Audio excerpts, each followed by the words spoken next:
मैं 35 साल की एक विधवा टीचर हूँ। पति की मौत के बाद से मैं तन्हा रात गुजारती थी। एक रात मेरे घर पर दो 40 साल के चोर घुस आए। जब आवाज़ से मेरी नींद खुली तो मैंने उन्हें चोरी करते हुए पकड़ लिया। मुझे अकेला पाकर उन दोनों ने मेरे साथ कुछ ऐसा किया कि रात भर मेरी चीख गूंजती रही। 35 साल की उम्र में मैं बिल्कुल अकेली तन्हा रह गई थी। मेरे पति आर्मी में काम करते थे और 1 साल पहले ही उनकी मौत हो गई और हमारा कोई बच्चा भी नहीं था। तो मैं बिल्कुल अकेली एक छोटे शहर में रहती थी।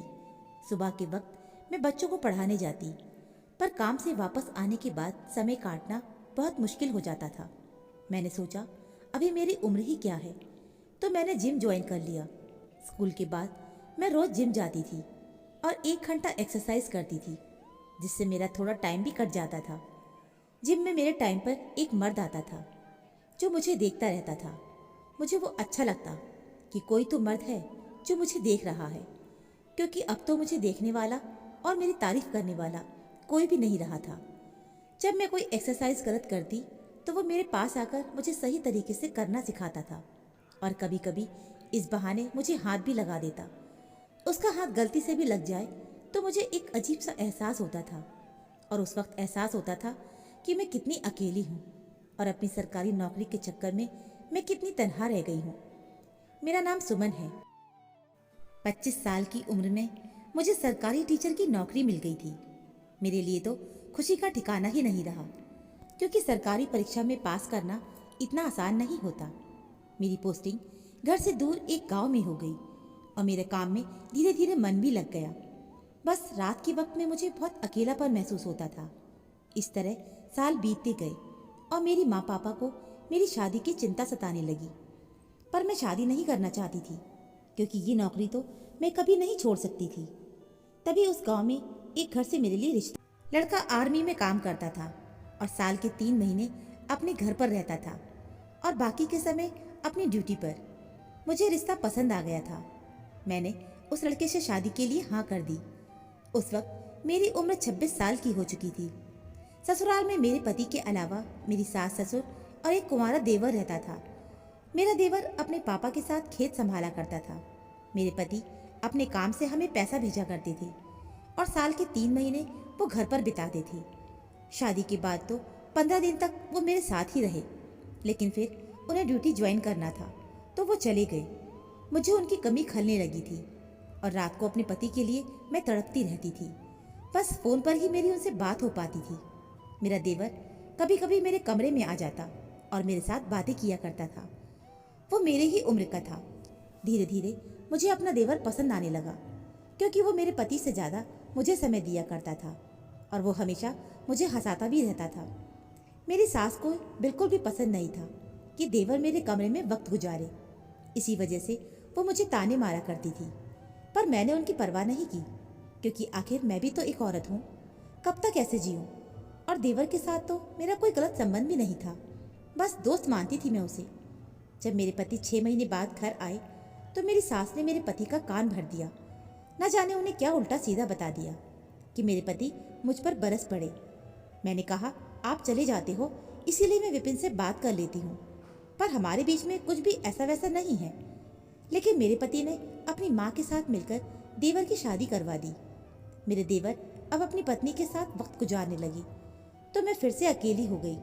फिर मैं कुछ बच्चों को ट्यूशन पढ़ाने लगी, जिससे मेरा समय कट जाया करता था और जितना भी समय मिलता मैं अपने पति से फ़ोन पर बात किया करती थी। शादी को 7 साल हो गए थे, पर मैं गर्भवती नहीं हो पाई और 7 सालों के दौरान मैंने इतने ताने सुने कि मेरी आंखों में आंसू आ जाते थे। मेरी देवरानी को 2 बच्चे हो गए थे और मेरा गोद अभी तक सूना था। मेरी सास मुझे बातें सुनाने का एक भी मौका नहीं छोड़ती थी। कहती, पढ़ी लिखी बहू है, इतनी देर से शादी किया और बच्चे लेना भी जरूरी नहीं समझती, ताकि काम छोड़कर घर पर न बैठना पड़ जाए। मेरी देवरानी भी मुझसे बहुत जल्दी थी। एक दिन आर्मी वाले घर पर आ गए, साथ में मेरे पति की लाश भी लेकर आए थे। मेरे पति की मौत के गम से बाहर आने से पहले ही मेरे ससुराल वालों ने मुझे घर से धक्के मार कर निकाल दिया। मेरी देवरानी तो मुझसे पहले ही जलती थी, क्योंकि देवर के साथ मैं शादी से पहले बहुत घुल मिल गई थी। देवरानी ने साफ साफ कह दिया था कि अगर ये विधवा औरत घर पर रहेगी तो मैं घर छोड़कर जा रही हूँ। बाकी का कसर मेरे सास ने पूरा किया। हालांकि मेरे ससुर और मेरे देवर ने मेरा साथ तो दिया था, पर उनके आगे कुछ नहीं बोल पाए। उसके बाद मैंने उस गांव से ट्रांसफ़र लेकर एक छोटे शहर में आ गई थी और 1 साल से अकेली ही रह रही हूँ। यही वजह है कि मैंने जिम ज्वाइन किया, ताकि और लोगों से मेरी जान पहचान बढ़े। इसी बीच मेरे स्कूल की छुट्टियां आ गई थीं, तो मैंने सोचा कि अपने भैया भाभी के पास चली जाती हूँ।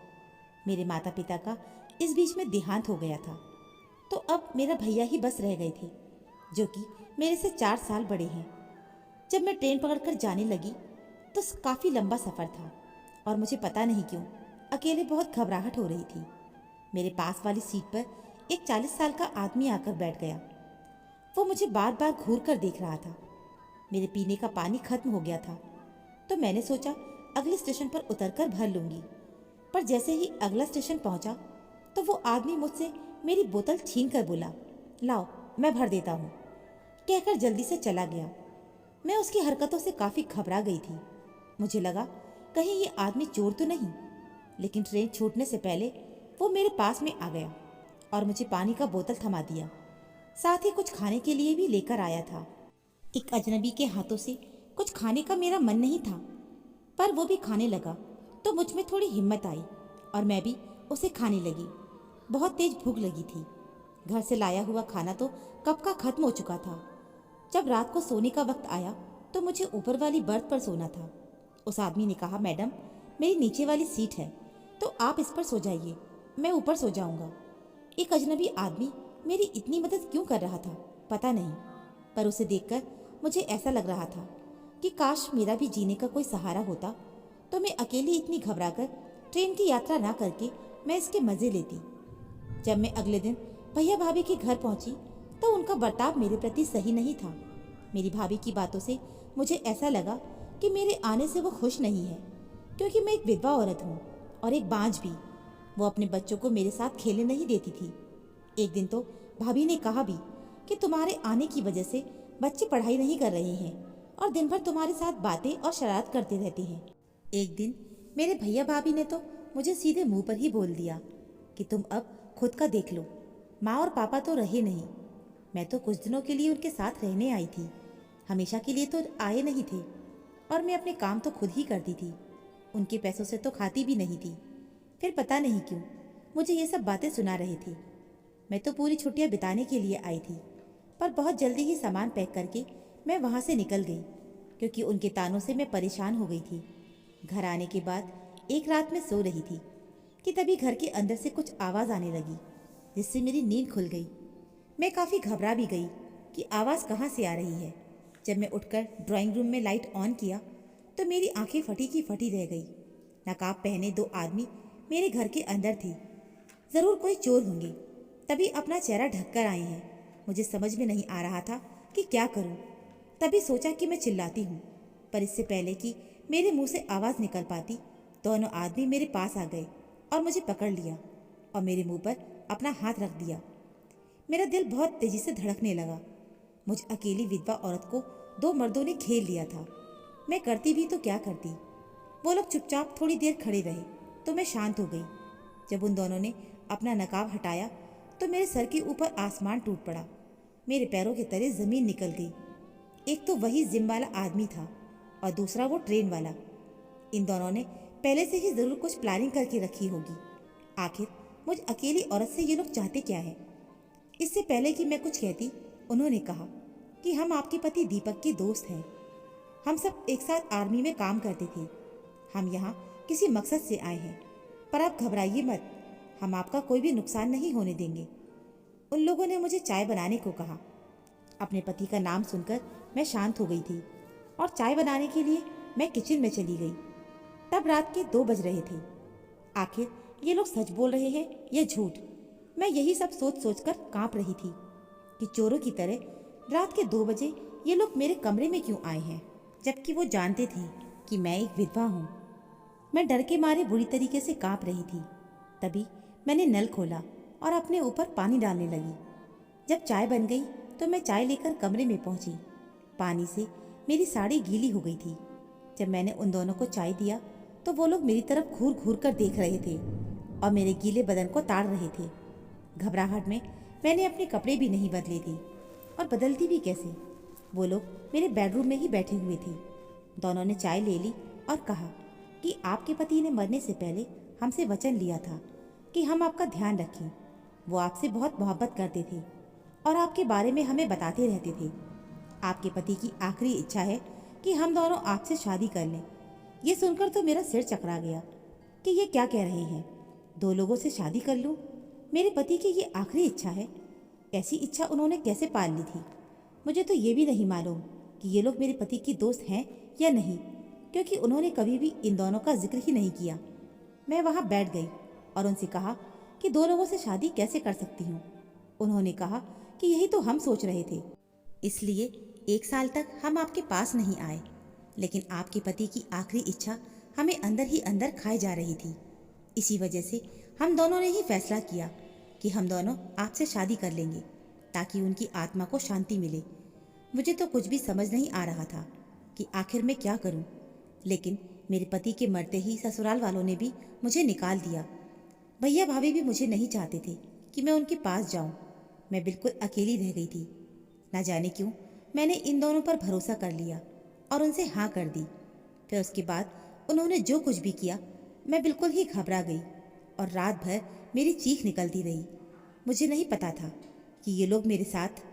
जब मैं सुबह उठी तो वो दोनों जा चुके थे और फिर मैं अपने आप को कोसने लगी। मुझे यकीन हो चुका था कि ये लोग जाली हैं और बस मौके का फ़ायदा उठाने आए थे। तभी मेरी नज़र घर की अलमारी पर पड़ी, जो कि खुली हुई थी। उसको देखते ही मैं बहुत घबरा गई और जैसे ही मैं अलमारी के पास गई तो उसका लॉकर खुला हुआ था और उसके अंदर पड़े मेरे सारे सोने के जेवरात गायब थे, जो कि मेरे पति ने मुझे बनवा कर दिए थे। जब मेरी सास ने मुझे घर से निकाल दिया था तब वो जेवरात वो वापस मांग रही थी, पर मैंने उन्हें देने से साफ मना कर दिया था, क्योंकि मुझे मेरे पति ने वो गहने दिए थे। मेरी आंखों से आंसू आ गए। अब तो मैं पुलिस के पास भी नहीं जा सकती थी। क्या रिपोर्ट लिखवाती? इसमें मेरी ही बदनामी होती। वो दोनों मुझे लूट कर चले गए थे। तभी मेरे पास एक फ़ोन आया। कॉलर आईडी में उनका नाम देखकर मैं घबरा गई। कांपते हुए हाथों से जब मैंने फ़ोन उठाया तो उधर से मेरी सास मुस्कुरा रही थी और हंस रही थी। कहा कि तेरे कलेजे को ठंडक पहुंच गई और मेरे कलेजे में भी। मैं समझ चुकी थी कि उन दोनों आदमी को मेरे पास उन्होंने ही भेजा था ताकि वो गहना चुरा सकें। ऐसा लग रहा था कि मेरे साथ एक गंदा मजाक हुआ है। लेकिन करीब 6 महीने के बाद किसी ने मेरे दरवाजे की बेल बजाई। जब मैंने दरवाज़ा खोला तो मेरा देवर मेरे सामने खड़ा था। मैंने कहा, अब मुझसे आप क्या लेने आए हो? तभी उन्होंने मेरे सारे गहने मुझे वापस कर दिए। मेरा देवर अंदर आया और कहा, भाभी, मेरी माँ और मेरी बीवी ने आपके गहने लेने के लिए ये सारा गंदा खेल रचा था। लेकिन बुरे कर्म का नतीजा हमेशा बुरा ही होता है। उन्हें उनकी सज़ा मिल गई। गहना चोरी होने के बाद ही मेरी माँ बीमार पड़ गई और मर गई। मैं अपनी पत्नी को तलाक दे दिया। अभी अभी मुझे तलाक मिला है। मैं चाहता हूँ कि आप मुझसे शादी कर लो। मैं आपको बहुत पसंद करता था, पर आप मेरे भैया की पत्नी थी, इसीलिए मैंने आपको कभी कुछ नहीं बताया और घर की मर्यादा कभी पार नहीं की। पर अब आप अकेली हो और मैं भी अकेला हूँ, तो हम शादी करके एक नई दुनिया बसाते हैं। मैंने अपने देवर की बात मान ली और उससे शादी कर ली, क्योंकि एक वही है जिसने मुझे कभी धोखा नहीं दिया और अब मैं उसके साथ प्यार से एक खुशहाल ज़िंदगी बिता रही हूँ। तो दोस्तों, उम्मीद है आपको ये कहानी ज़रूर पसंद आई होगी। कहानी अच्छी लगी हो तो प्लीज़ वीडियो को लाइक, शेयर, चैनल को सब्सक्राइब ज़रूर कर लीजिएगा। मिलते हैं फिर एक नई कहानी के साथ। कहानी सुनने के लिए आप सभी का बहुत बहुत धन्यवाद।